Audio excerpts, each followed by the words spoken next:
नमस्कार दोस्तों, क्या आपने कभी रात के अंधेरे में एक ऐसी महिला के बारे में सुना है जो मास्क पहनकर आपके पास आती है और पूछती है, क्या मैं सुंदर हूँ?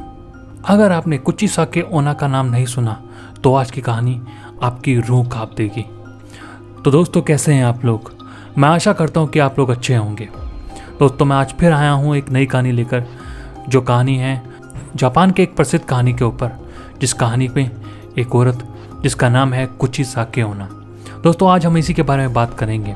और दोस्तों, अगर आपको ये ड्रामनी कहानियाँ पसंद हैं तो वीडियो को लाइक और चैनल को सब्सक्राइब करना मत भूलिए। चलिए इस ड्रामने सफ़र की शुरुआत करते हैं मेरे यानी नीरज के साथ। दोस्तों, ये कहानी जापान की एक ऐसी ड्रामनी कहानी है जिसने 1970 के दशक से लेकर आज तक लोगों को डरा रखा है। यह सिर्फ एक भूत की कहानी नहीं है, बल्कि एक रहस्यमयी आत्मा की चेतावनी है। जापान एक खौफनाक भूत प्रेतों की कहानियों का खजाना है, लेकिन यह कहानी खास तौर पर खौफनाक है। आज का विषय है कुची साके ओना, कटे मुंह वाली महिला। यह भूत प्रेत की कहानी शहरी के दायरे में आती है और हो सकता है कि इसका कुछ आधार भी हो। दोस्तों, कुची साके ओना एक सच्ची कहानी है, जापान के इतिहास के हियान काल से आती, जो लगभग 1200 साल पहले की है। एक खूबसूरत महिला, चाहे वो सुरमई की पत्नी हो या रखेल हो, लेकिन वो बहुत ही घमंडी थी। उसने सुरमई को धोखा दिया था।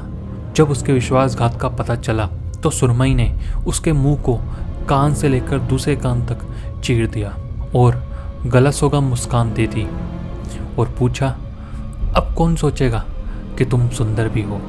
दोस्तों, ये कहानी स्पष्ट रूप से वफादार बनने की है और यह एक चेतावनी है।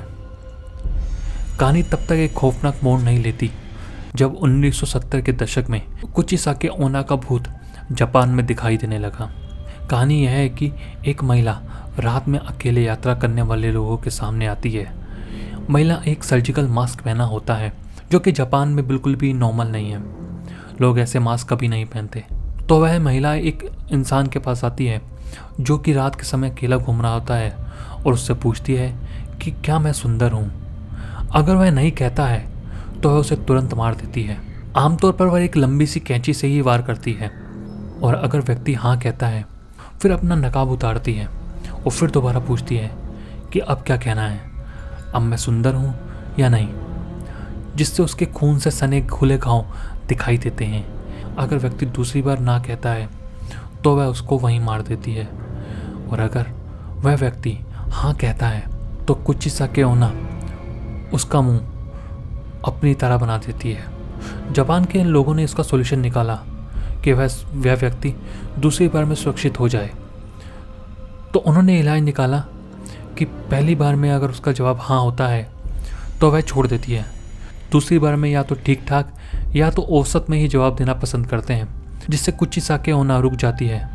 और जब वह जवाब पर विचार कर रही होती है तब आदमी को भागने का मौका मिल जाता है। इसके बिना आदमी भूत से बच नहीं सकता, क्योंकि वह अगर पहले से ही भागने की कोशिश करता है तो वह उसके सामने फिर से प्रकट हो जाती है। दोस्तों, जैसा कि बताया गया है, 1970 के दशक में कुची साके ओना ने लगातार दिखना शुरू किया। 1979 में वह कथित तौर पे बच्चों का पीछा कर रही थी। हैरानी की बात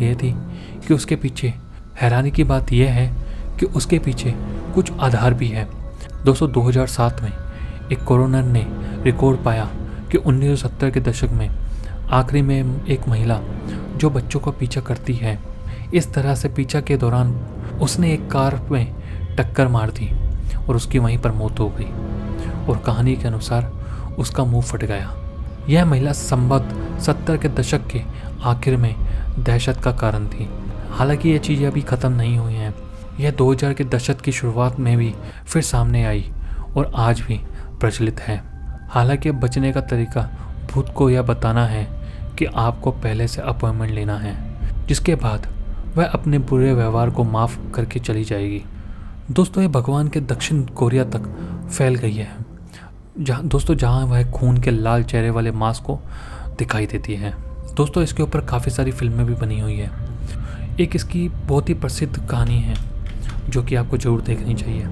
तो दोस्तों, ये थी मेरी आज की कहानी नीरज के साथ। दोस्तों, अगर मेरी कहानी आपको अच्छी लगी और अगर आपने कुछ चीज़ के होना के बारे में पहले भी सुना है, और दोस्तों अगर मैंने कुछ चीज़ें इसके अंदर ऐसी बताई हैं जो मेरी कहानी से रिलेटेड नहीं है, और अगर आप इसके बारे में ज़्यादा जानते हैं और जो जानकारी मैं देना भूल गया हूँ, तो आप मुझे मेरे कमेंट बॉक्स में लिख सकते हैं। शायद मैं उसको दोबारा से सुधारूँ और इस कहानी को दोबारा आपके तरीके से सुनाऊँ। दोस्तों, ये कहानी मुझे इंटरनेट से मिली है, उसे मूल रूप से मैंने इस कहानी को बताया है। दोस्तों, तब तक के लिए अपना ध्यान रखें, और अगर आपको मेरी कहानी अच्छी लगी तो मेरे चैनल को सब्सक्राइब करें, इस वीडियो को लाइक और शेयर करें। सब्सक्राइब के साथ साथ बेल आइकन भी जरूर दबाएं। और आपके पास भी ऐसी कोई अच्छी कहानी है तो आप मुझे भेज सकते हैं मेरे इंस्टाग्राम पे। मैंने अपना इंस्टाग्राम का लिंक डिस्क्रिप्शन में डाल दिया है, आप वहाँ जाके मुझे फॉलो करें और अपनी कहानी मुझे ज़रूर भेजें। दोस्तों, तब तक के लिए अपना ध्यान रखें। Thank you so much.